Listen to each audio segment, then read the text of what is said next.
মুহূৰ্তত ৰাজ্যৰ ৰাজনীতিৰ আন এক বিগ পলিটিকেল নিউজ। এবাৰ ৰাজ্যৰ মুখ্যমন্ত্ৰী ডক্টৰ হিমন্ত বিশ্ব শৰ্মাক উভতি ধৰিছে সাংসদ প্ৰদ্যুৎ বৰদলৈ। সাধাৰণ মানুহৰ মনত মুছলমানৰ প্ৰতি ঘৃণাৰ ভাৱৰ সৃষ্টি কৰিব বিচাৰিছে মুখ্যমন্ত্ৰী হিমন্ত বিশ্ব শৰ্মাই। এই অভিযোগ কৰিছে প্ৰদ্যুৎ বৰদলৈ। সমান্তৰালকৈ প্ৰদ্যুৎ বৰদলৈ ফালৰ পৰা কোৱা হৈছে বাৰে বাৰে অসমৰ মুছলমানক আক্ৰমণ কৰা এৰক মুখ্যমন্ত্ৰী হিমন্ত বিশ্ব শৰ্মাই। পুনৰবাৰ কৈছো, মুখ্যমন্ত্ৰী হিমন্ত বিশ্ব শৰ্মাই সহদিনা দেখা পোৱা গৈছিল এটা বিশেষ সম্প্ৰদায়ক টাৰ্গেট কৰি কেইবাটা বিস্ফোৰক মন্তব্য কৰিছিল। হিমন্ত বিশ্ব শৰ্মাৰ ফালৰ পৰা কোৱা হৈছিল যে যোৱা ৩টা বছৰত কোনেও ইমান এটা সাহস কৰা নাছিল, কিন্তু কংগ্ৰেছে এবাৰ লোকসভা নিৰ্বাচনত অসমত ৩খন আসনত জয়ী হোৱাৰ পিছতে এটা বিশেষ সম্প্ৰদায় অপৰাধজনিত ঘটনা কৰিবলৈ ধৰিছে আৰু ৰাজ্যত এই এমাহত অপৰাধজনিত ঘটনা বৃদ্ধি পাইছে কেৱল মাত্ৰ সেই বিশেষ সম্প্ৰদায়টোৰ বাবে। আৰু ইয়াৰ পাছতে হিমন্ত বিশ্ব শৰ্মাক উভতি ধৰি প্ৰদ্যুৎ বৰদলৈ ফালৰ পৰা কোৱা হৈছে বাৰে বাৰে অসমৰ মুছলমানক আক্ৰমণ কৰা এৰক মুখ্যমন্ত্ৰী ডক্টৰ হিমন্ত বিশ্ব শৰ্মাই। এই মুহূৰ্তত জনাইছো বিগ পলিটিকেল নিউজ। বিজেপিক ভোট নিদিয়াৰ বাবে একাংশৰ ওপৰত এতিয়া আৰম্ভ হৈছে আক্ৰমণ।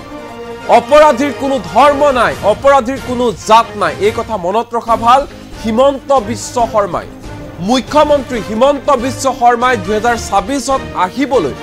চৰকাৰ গঠন কৰিবৰ বাবে এতিয়া আকাশত চাং পাতিছে। সেইবাবে আবুল তাবুল বকিবলৈ ধৰিছে হিমন্ত বিশ্ব শৰ্মাই। সাধাৰণ মানুহৰ মনত মুছলমানৰ প্ৰতি ঘৃণাৰ ভাৱ সৃষ্টি কৰিবলৈ বিচাৰিছে বিজেপিয়ে তথা হিমন্ত বিশ্ব শৰ্মাই। ক্ষমতাত থাকিবলৈকে পুনৰ উগ্ৰ ৰাজনীতি কৰিবলৈ আৰম্ভ কৰিছে মুখ্যমন্ত্ৰী হিমন্ত বিশ্ব শৰ্মাই। আৰু এয়া হৈছে হিমন্ত বিশ্ব শৰ্মাৰ পুৰণি কিটিপ। সকলো অপৰাধজনিত ঘটনা মুছলমানৰ ওপৰত জাপি দিব বিচাৰিছে মুখ্যমন্ত্ৰী হিমন্ত বিশ্ব শৰ্মাই। কিন্তু হিমন্ত বিশ্ব শৰ্মাই মনত ৰখা ভাল, অপৰাধীৰ কোনো ধৰ্ম নাই, অপৰাধীৰ কোনো জাতি নাই, অপৰাধীৰ কোনো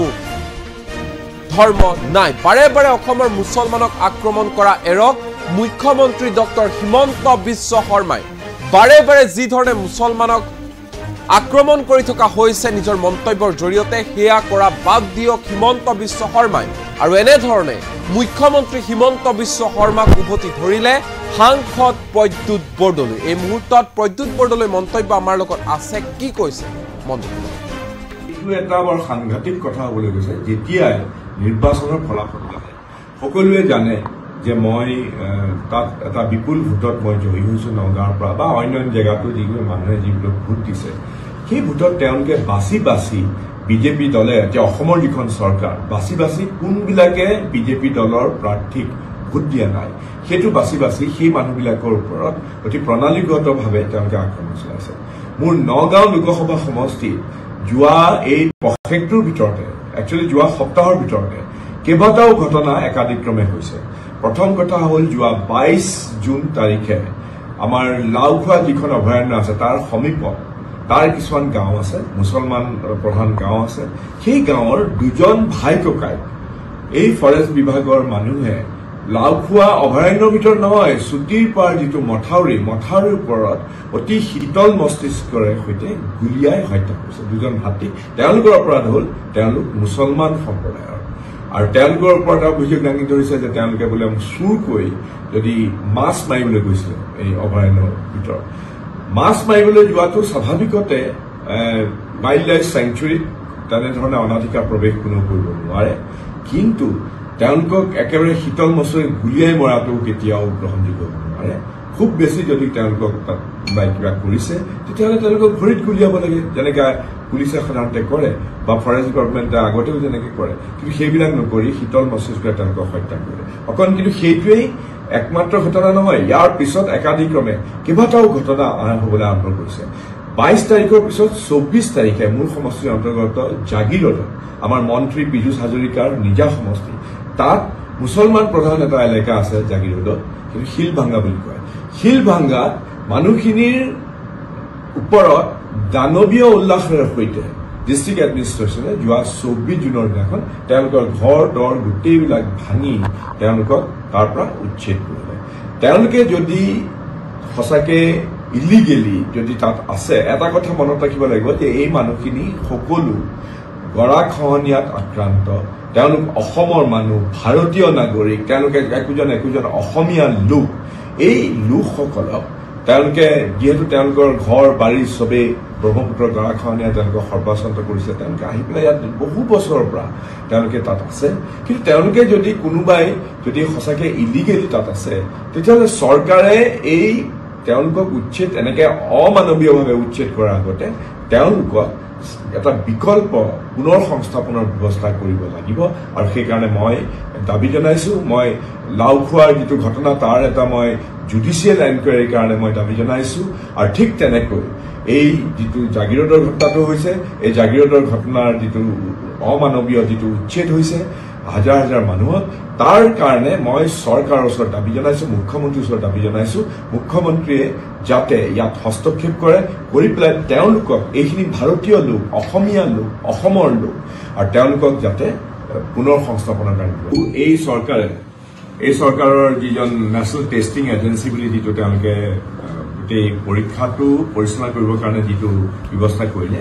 এইটো এটা প্ৰাইভেট ছ'চাইটিৰ দ্বাৰা নেশ্যনেল টেষ্টিং এজেঞ্চিটো ৰেজিষ্টাৰ প্ৰাইভেট ছ'চাইটি গভৰ্ণমেণ্টৰ নহয় আৰু ইয়াৰ যিজন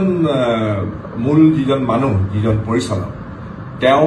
আগতে JNUৰ আছিলে ভাইচ চেঞ্চেলৰ আছিলে তেওঁ JNUখন তেতিয়া গোটেই প্ৰণালীগতভাৱে JNUৰ যিটো ইথোছ তাৰ ওপৰত আক্ৰমণ কৰা ব্যক্তি সেইজন মানুহে NTAৰ যিজন প্ৰধান পৰিচালক শীৰ্ষ কাৰ্যবাহী তেওঁৰ দিনতে এই নীট পৰীক্ষাটো হৈছে আৰু আমি সবেই জানো যে ভাৰতবৰ্ষৰ চুকে কোণে কোটি কোটি আমাৰ উঠি অহা নতুন প্ৰজন্মৰ ল'ৰা ছোৱালীয়ে পৰীক্ষা দিয়ে বহুত আশা বহুত কষ্ট কৰি গোটেই বছৰ এবছৰ দুবছৰ পঢ়া শুনা কৰি অধ্যয়ন কৰি তেওঁলোকে নীটৰ পৰীক্ষাত অংশগ্ৰহণ কৰে যাতে তেওঁলোকে এখন ভাল আসন পায় যাতে তেওঁলোকে মেডিকেলৰ যাতে বেলেগ বেলেগ দেশৰ আটাইতকৈ উৎকৃষ্ট শিক্ষানুষ্ঠানত যাতে এডমিশ্যন পায় এতিয়া এই নীটৰ পৰীক্ষাত চাৰিওফালৰ পৰা ওলাইছে কেনেকৈ দুৰ্নীতি হৈছে কেনেকৈ লিক হৈছে প্ৰশ্ন পেপাৰ আৰু এই চৰকাৰৰ যিটো NTA বুলি অৰ্গেনাইজেশ্যন নেশ্যনেল টেষ্টিং এজেঞ্চি তেওঁ চৰকাৰৰ এজন আশীৰ্বাদপ্ৰাপ্ত লোক সেইটো সকলোৱে জানে আৰু তেওঁৰ নেতৃত্বত যি অবাধ দুৰ্নীতি হৈছে এই দুৰ্নীতিৰ বিৰুদ্ধে আৰু উঠি অহা ল'ৰা ছোৱালীৰ তেওঁলোকে যে এই চৰকাৰে এনেকুৱা ধৰণৰ কুব্যৱস্থাৰ দ্বাৰা কুপৰিচালনাৰ দ্বাৰা তেওঁলোকে যে মূৰ খাইছে তাৰ প্ৰতিবাদত কংগ্ৰেছ দলে তীব্ৰ প্ৰতিবাদ কৰাই নহয় যে এই এই গোটেই পৰীক্ষাটোত যিটো দুৰ্নীতি হৈছে চাৰিওফালৰ পৰা পেপাৰ লিক কৰিছে পইচাৰ বিনিময়ত সেইকাৰণে আমি ইতিমধ্যে আমি আমাৰ পাৰ্লিয়ামেণ্টতো আমি দাবী জনাইছো যে এই যিটো পৰীক্ষা পাতিলে তাৰ ৰিজাল্টটো দিছিলে তেওঁলোকে যিটো আশাপূৰ্ণ ৰিজাল্ট নীট পৰীক্ষাত অবিলম্বে সেইটো বাতিল কৰি পেলাই নতুনকৈ অতি কম সময়ৰ ভিতৰতে যাতে নীট পৰীক্ষা সুচাৰুৰূপে যাতে আকৌ পতা হয় যাতে সকলোৱে এটা সুবিচাৰ পায় উঠি অহা ল'ৰা ছোৱালীয়ে কিন্তু আমি এইটো কথাই কৈছো এই পৰীক্ষা অতি সোনকালে পাতিব লাগিব যাতে ল'ৰা ছোৱালীবিলাকৰ যাতে এটা বছৰ অভাৱতে নহয় ইয়াক আমি প্ৰতিহত কৰিম যে আমি সকলো সংখ্যাগুৰু সংখ্যালঘু এনেধৰণে বিভাজন কৰি ধৰ্মান্ধতাৰ বিস্পাস্প ছটিয়াই হিমন্ত বিশ্ব শৰ্মাই যিটো ৰাজনীতি কৰিছে সেই ৰাজনীতি অসমৰ মানুহে কেতিয়াও গ্ৰহণ নকৰে আৰু এনেকুৱা ধৰণৰ বিভাজনকাৰী হিংসা আৰু ঘৃণাৰ ৰাজনীতিৰ বিৰুদ্ধে আমি কাম কৰি যাম আৰু যুদ্ধ কৰি যাম এটা কথা সকলোৱে জনালোকে ইতিমধ্যে বুজিছে যে এই হিমন্ত বিশ্ব শৰ্মাৰ নেতৃত্বাধীন এই বিজেপি চৰকাৰখন বা বিজেপি দলটোৰ এতিয়া আকৌ ক্ষমতাত টিকি থাকিবৰ কাৰণে বা ২৬ৰ বিধানসভা নিৰ্বাচনত বিজেপি দল অহাৰ যিটো তেওঁলোকে আকাশত স্থান পাতি আছে সেই যে তেওঁলোকে এইটো কেতিয়াও আহিব নোৱাৰে সেইকাৰণে তেওঁলোকে এতিয়া কি কৰিব তেওঁলোকৰ উপায় নাই তেওঁলোকে এতিয়া অতি উৎকট উগ্ৰ তেওঁলোকে ধৰ্মান্ধতাৰ মেৰুকৰণ যিবিলাক কামত তেওঁলোক হিমন্ত বিশ্ব শৰ্মা সিদ্ধহস্ত সেইবিলাক কাম তেওঁলোকে আকৌ কৰিবলৈ আৰম্ভ কৰিব আৰু এইটো কথা দেখকে পীযুষ হাজৰিকাৰ বক্তব্যত ওলাই পৰিছে যে এতিয়া সকলো দুখ নন্দ ঘোষ বুলি কয় সমস্ত দুখ নন্দ ঘোষ বুলি এটা আশাৰ কথা আছে যে সকলো দুখ এতিয়া মুছলমান সম্প্ৰদায়ৰ ওপৰত তেওঁলোকে জাপি দিব খুজিছে ক'ৰবাত চুৰি হৈছে ক'ৰবাত ডকাইতি হৈছে যাতে সাধাৰণ মানুহৰ মনত যাতে সংখ্যাগুৰু মানুহৰ মনত মুছলমানসকলৰ প্ৰতি এটা ঘৃণাৰ ভাৱ হয় এই ঘৃণাৰ ভাৱ উদ্ৰেক কৰিবৰ কাৰণে তেওঁলোকে বাৰে বাৰে এনেকুৱা ধৰণৰ চল চালনা এনেকুৱা ধৰণৰ অপমান এনেকুৱা ধৰণৰ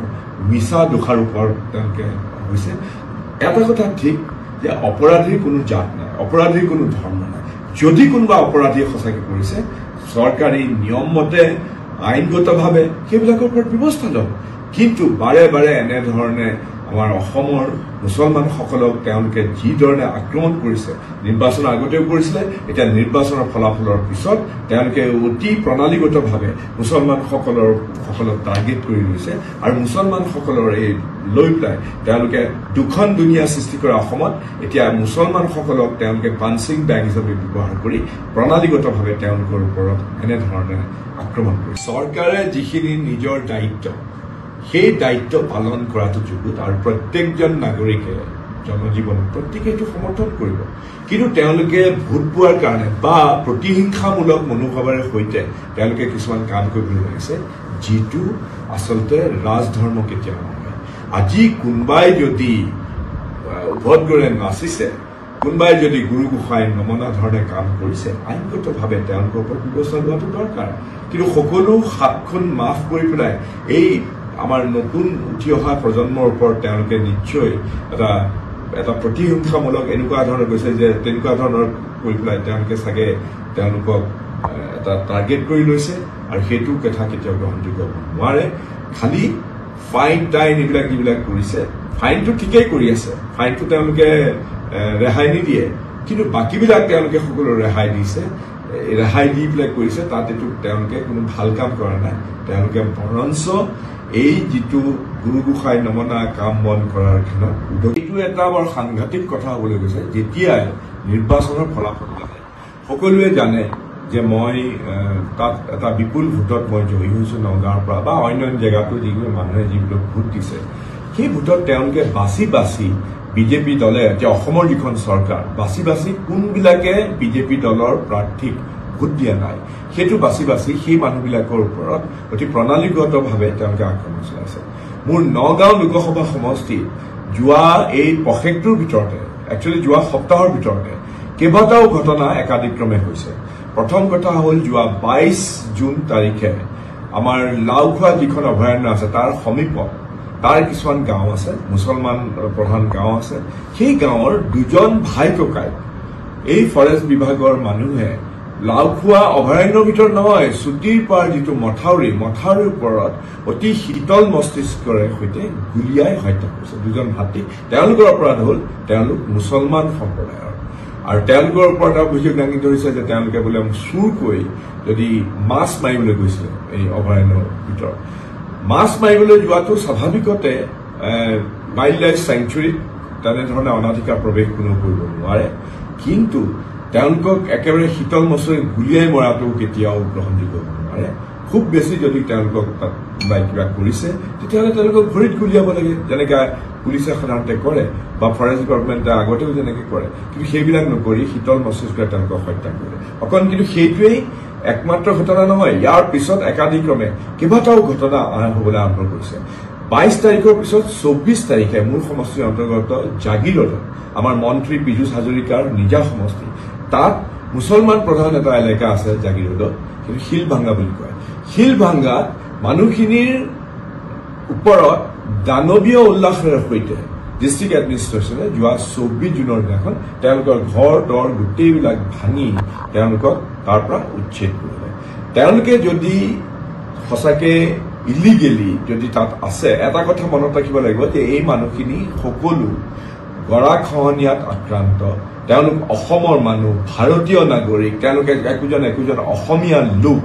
এই লোকসকলক তেওঁলোকে যিহেতু তেওঁলোকৰ ঘৰ বাৰী চবেই ব্ৰহ্মপুত্ৰৰ গৰাখহনীয়াই তেওঁলোকক সৰ্বাচন্ত কৰিছে, তেওঁলোকে আহি পেলাই ইয়াত বহু বছৰৰ পৰা তেওঁলোকে তাত আছে। কিন্তু তেওঁলোকে যদি কোনোবাই যদি সঁচাকৈ ইলিগেলি তাত আছে, তেতিয়াহ'লে চৰকাৰে এই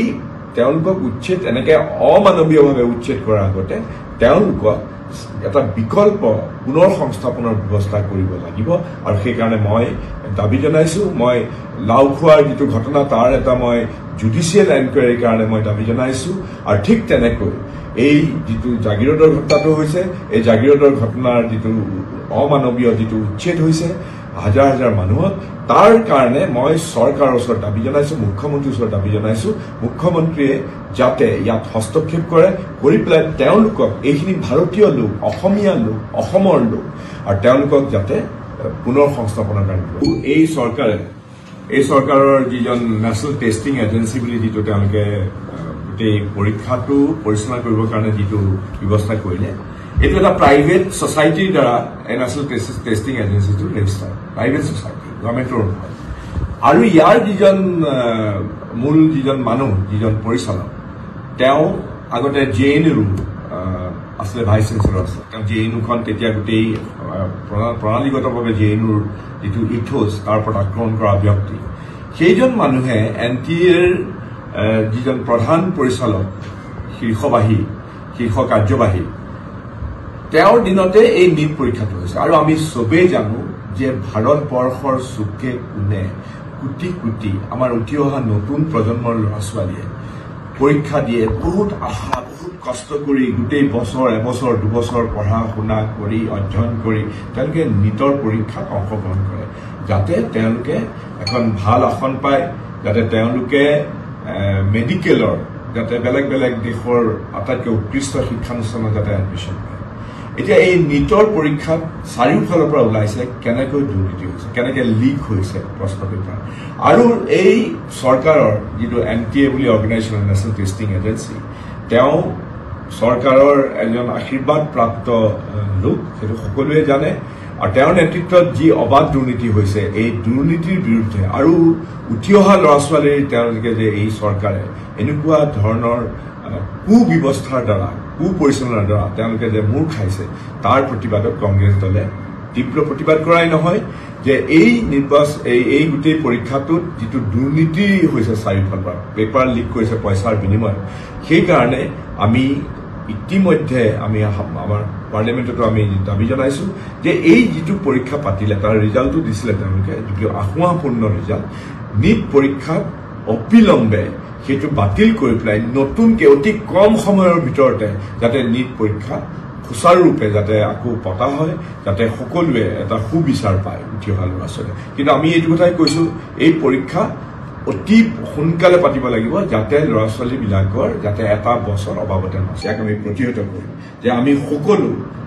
সংখ্যাগুৰু, সংখ্যালঘু এনেধৰণে বিভাজন কৰি ধৰ্মান্ধতাৰ বিস্পাস্প ছটিয়াই হিমন্ত বিশ্ব শৰ্মাই যিটো ৰাজনীতি কৰিছে, সেই ৰাজনীতি অসমৰ মানুহে কেতিয়াও গ্ৰহণ নকৰে। আৰু এনেকুৱা ধৰণৰ বিভাজনকাৰী, হিংসা আৰু ঘৃণাৰ ৰাজনীতিৰ বিৰুদ্ধে আমি কাম কৰি যাম আৰু যুদ্ধ কৰি যাম। এটা কথা সকলোৱে জনালোকে ইতিমধ্যে বুজিছে যে এই হিমন্ত বিশ্ব শৰ্মাৰ নেতৃত্বাধীন এই বিজেপি চৰকাৰখন বা বিজেপি দলটোৰ এতিয়া আকৌ ক্ষমতাত টিকি থাকিবৰ কাৰণে বা ২৬ৰ বিধানসভা নিৰ্বাচনত বিজেপি দল অহাৰ যিটো তেওঁলোকে আকাশত স্থান পাতি আছে, সেই যে তেওঁলোকে এইটো কেতিয়াও আহিব নোৱাৰে, সেইকাৰণে তেওঁলোকে এতিয়া কি কৰিব, তেওঁলোকৰ উপায় নাই। তেওঁলোকে এতিয়া অতি উৎকট, উগ্ৰ, তেওঁলোকে ধৰ্মান্ধতাৰ মেৰুকৰণ, যিবিলাক কামত তেওঁলোক হিমন্ত বিশ্ব শৰ্মা সিদ্ধহস্ত, সেইবিলাক কাম তেওঁলোকে আকৌ কৰিবলৈ আৰম্ভ কৰিব। আৰু এইটো কথা দেখি পীযুষ হাজৰিকাৰ বক্তব্যত ওলাই পৰিছে যে এতিয়া সকলো দুখ নন্দ ঘোষ বুলি কয়, সমস্ত দুখ নন্দ ঘোষ বুলি এটা আশাৰ কথা আছে, যে সকলো দুখ এতিয়া মুছলমান সম্প্ৰদায়ৰ ওপৰত তেওঁলোকে জাপি দিব খুজিছে। ক'ৰবাত চুৰি হৈছে, ক'ৰবাত ডকাইতি হৈছে, যাতে সাধাৰণ মানুহৰ মনত, যাতে সংখ্যাগুৰু মানুহৰ মনত মুছলমানসকলৰ প্ৰতি এটা ঘৃণাৰ ভাৱ হয়। এই ঘৃণাৰ ভাৱ উদ্ৰেক কৰিবৰ কাৰণে তেওঁলোকে বাৰে বাৰে এনেকুৱা ধৰণৰ চল চালনা, এনেকুৱা ধৰণৰ অপমান, এনেকুৱা ধৰণৰ মিছা দোষাৰোপৰ তেওঁলোকে হৈছে। এটা কথা ঠিক যে অপৰাধীৰ কোনো জাত নাই, অপৰাধীৰ কোনো ধৰ্ম নাই। যদি কোনোবা অপৰাধী সঁচাকৈ কৰিছে, চৰকাৰী নিয়ম মতে আইনগতভাৱে সেইবিলাকৰ ওপৰত ব্যৱস্থা লওক। কিন্তু বাৰে বাৰে এনেধৰণে আমাৰ অসমৰ মুছলমানসকলক তেওঁলোকে যিধৰণে আক্ৰমণ কৰিছে, নিৰ্বাচনৰ আগতেও কৰিছিলে, এতিয়া নিৰ্বাচনৰ ফলাফলৰ পিছত তেওঁলোকে অতি প্ৰণালীগতভাৱে মুছলমানসকলক টাৰ্গেট কৰি লৈছে। আৰু মুছলমানসকলৰ এই লৈ পেলাই তেওঁলোকে দুখন দুনীয়া সৃষ্টি কৰা অসমত এতিয়া মুছলমানসকলক তেওঁলোকে পাঞ্চিং বেগ হিচাপে ব্যৱহাৰ কৰি প্ৰণালীগতভাৱে তেওঁলোকৰ ওপৰত এনেধৰণে আক্ৰমণ কৰিছে। চৰকাৰে যিখিনি নিজৰ দায়িত্ব, সেই দায়িত্ব পালন কৰাটো যুগুত আৰু প্ৰত্যেকজন নাগৰিকে জনজীৱন প্ৰত্যেকে এইটো সমৰ্থন কৰিব কিন্তু তেওঁলোকে ভোট পোৱাৰ কাৰণে বা প্ৰতিহিংসামূলক মনোভাৱেৰে সৈতে তেওঁলোকে কিছুমান কাম কৰিবলৈ লাগিছে যিটো আচলতে ৰাজধৰ্ম কেতিয়াও নহয় আজি কোনোবাই যদি উভতগৰে নাচিছে কোনোবাই যদি গুৰু গোসাঁই নমনা ধৰণে কাম কৰিছে আইনগতভাৱে তেওঁলোকৰ ওপৰত ব্যৱস্থা লোৱাটো দৰকাৰ কিন্তু সকলো সাতখন মাফ কৰি পেলাই এই আমাৰ নতুন উঠি অহা প্ৰজন্মৰ ওপৰত তেওঁলোকে নিশ্চয় এটা প্ৰতিহিংসামূলক এনেকুৱা ধৰণৰ গৈছে যে তেনেকুৱা ধৰণৰ কৰি পেলাই তেওঁলোকে চাগে তেওঁলোকক এটা টাৰ্গেট কৰি লৈছে আৰু সেইটো কথা কেতিয়াও গ্ৰহণযোগ্য হ'ব নোৱাৰে খালি ফাইন টাইন এইবিলাক যিবিলাক কৰিছে ফাইনটো ঠিকেই কৰি আছে ফাইনটো তেওঁলোকে ৰেহাই নিদিয়ে কিন্তু বাকীবিলাক তেওঁলোকে সকলো ৰেহাই দিছে ৰেহাই দি পেলাই কৰিছে তাত এইটো তেওঁলোকে কোনো ভাল কাম কৰা নাই তেওঁলোকে বৰঞ্চ এই যিটো গুৰু গোসাঁই নমনা কাম বন কৰাৰ ক্ষেত্ৰত এইটো এটা বৰ সাংঘাতিক কথা হ'বলৈ গৈছে যেতিয়াই নিৰ্বাচনৰ ফলাফল লাগে সকলোৱে জানে যে মই তাত এটা বিপুল ভোটত মই জয়ী হৈছোঁ নগাঁৱৰ পৰা বা অন্য জেগাতো যিবোৰ মানুহে যিবিলাক ভোট দিছে সেই ভোটত তেওঁলোকে বাছি বাছি বিজেপি দলে যে অসমৰ যিখন চৰকাৰ বাছি বাছি কোনবিলাকে বিজেপি দলৰ প্ৰাৰ্থীক ভোট দিয়া নাই সেইটো বাছি বাছি সেই মানুহবিলাকৰ ওপৰত অতি প্ৰণালীগতভাৱে তেওঁলোকে আক্ৰমণ চলাইছে মোৰ নগাঁও লোকসভা সমষ্টিত যোৱা এই পষেকটোৰ ভিতৰতে একচুৱেলি যোৱা সপ্তাহৰ ভিতৰতে কেইবাটাও ঘটনা একাদিক্ৰমে হৈছে প্ৰথম কথা হ'ল যোৱা 22 জুন তাৰিখে আমাৰ লাওখোৱা যিখন অভয়াৰণ্য আছে তাৰ সমীপত তাৰ কিছুমান গাঁও আছে মুছলমান প্ৰধান গাঁও আছে সেই গাঁৱৰ দুজন ভাই ককাই এই ফৰেষ্ট বিভাগৰ মানুহে লাওখোৱা অভয়াৰণ্যৰ ভিতৰত নহয় চুটিৰ পাৰ যিটো মথাউৰিৰ ওপৰত অতি শীতল মস্তিষ্কৰে সৈতে গুলিয়াই হত্যা কৰিছে দুজন ভাতৃ তেওঁলোকৰ অপৰাধ হ'ল তেওঁলোক মুছলমান সম্প্ৰদায়ৰ আৰু তেওঁলোকৰ ওপৰত অভিযোগ দাঙি ধৰিছে যে তেওঁলোকে বোলে চুৰকৈ যদি মাছ মাৰিবলৈ গৈছিলে এই অভয়াৰণ্যৰ ভিতৰত মাছ মাৰিবলৈ যোৱাটো স্বাভাৱিকতে ৱাইল্ড লাইফ চেংচুৰীত তেনেধৰণে অনাধিকাৰ প্ৰৱেশ কোনো কৰিব নোৱাৰে কিন্তু তেওঁলোকক একেবাৰে শীতল মছৰি গুলিয়াই মৰাটো কেতিয়াও গ্ৰহণযোগ্য হ'ব নোৱাৰে খুব বেছি যদি তেওঁলোকক তাত কিবা কৰিছে তেতিয়াহ'লে তেওঁলোকক ভৰিত গুলিয়াব লাগে যেনেকৈ পুলিচে সাধাৰণতে কৰে বা ফৰেষ্ট ডিপাৰ্টমেণ্টে আগতেও যেনেকৈ কৰে কিন্তু সেইবিলাক নকৰি শীতল মস্তিষ্কৰে তেওঁলোকক হত্যা কৰে অকণ কিন্তু সেইটোৱেই একমাত্ৰ ঘটনা নহয় ইয়াৰ পিছত একাদিক্ৰমে কেইবাটাও ঘটনা হ'বলৈ আৰম্ভ কৰিছে 22 তাৰিখৰ পিছত 24 তাৰিখে মোৰ সমষ্টিৰ অন্তৰ্গত জাগিৰোডত আমাৰ মন্ত্ৰী পীযুষ হাজৰিকাৰ নিজা সমষ্টি তাত মুছলমান প্ৰধান এটা এলেকা আছে জাগিৰোডত কিন্তু শিলভাঙ্গা বুলি কয় শিলভাঙ্গাত মানুহখিনিৰ ওপৰত দানৱীয় উল্লাসেৰে সৈতে ডিষ্ট্ৰিক্ট এডমিনিষ্ট্ৰেশ্যনে যোৱা 24 জুনৰ দিনাখন তেওঁলোকৰ ঘৰ দৰ গোটেইবিলাক ভাঙি তেওঁলোকক তাৰ পৰা উচ্ছেদ কৰিলে তেওঁলোকে যদি সঁচাকে ইলিগেলি যদি তাত আছে এটা কথা মনত ৰাখিব লাগিব যে এই মানুহখিনি সকলো গৰাখহনীয়াত আক্ৰান্ত তেওঁলোক অসমৰ মানুহ ভাৰতীয় নাগৰিক তেওঁলোকে একোজন অসমীয়া লোক এই লোকসকলক তেওঁলোকে যিহেতু তেওঁলোকৰ ঘৰ বাৰী চবেই ব্ৰহ্মপুত্ৰ গৰাখহনীয়া তেওঁলোকক সৰ্বাচন্ত কৰিছে তেওঁলোকে আহি পেলাই ইয়াত বহু বছৰৰ পৰা তেওঁলোকে তাত আছে কিন্তু তেওঁলোকে যদি কোনোবাই যদি সঁচাকৈ ইলিগেলি তাত আছে তেতিয়াহ'লে চৰকাৰে এই তেওঁলোকক উচ্ছেদ এনেকৈ অমানৱীয়ভাৱে উচ্ছেদ কৰাৰ আগতে তেওঁলোকক এটা বিকল্প পুনৰ সংস্থাপনৰ ব্যৱস্থা কৰিব লাগিব আৰু সেইকাৰণে মই দাবী জনাইছোঁ মই লাওখোৱাৰ যিটো ঘটনা তাৰ এটা মই জুডিচিয়েল এনকুৱাৰীৰ কাৰণে মই দাবী জনাইছোঁ আৰু ঠিক তেনেকৈ এই যিটো জাগিৰোডৰ ঘটনাটো হৈছে এই জাগিৰোডৰ ঘটনাৰ যিটো অমানৱীয় যিটো উচ্ছেদ হৈছে হাজাৰ হাজাৰ মানুহক তাৰ কাৰণে মই চৰকাৰৰ ওচৰত দাবী জনাইছোঁ মুখ্যমন্ত্ৰীৰ ওচৰত দাবী জনাইছোঁ মুখ্যমন্ত্ৰীয়ে যাতে ইয়াত হস্তক্ষেপ কৰি পেলাই তেওঁলোকক এইখিনি ভাৰতীয় লোক অসমীয়া লোক অসমৰ লোক আৰু তেওঁলোকক যাতে পুনৰ সংস্থাপনৰ কাৰণে এই চৰকাৰৰ যিজন নেশ্যনেল টেষ্টিং এজেঞ্চি বুলি যিটো তেওঁলোকে গোটেই পৰীক্ষাটো পৰিচালনা কৰিবৰ কাৰণে যিটো ব্যৱস্থা কৰিলে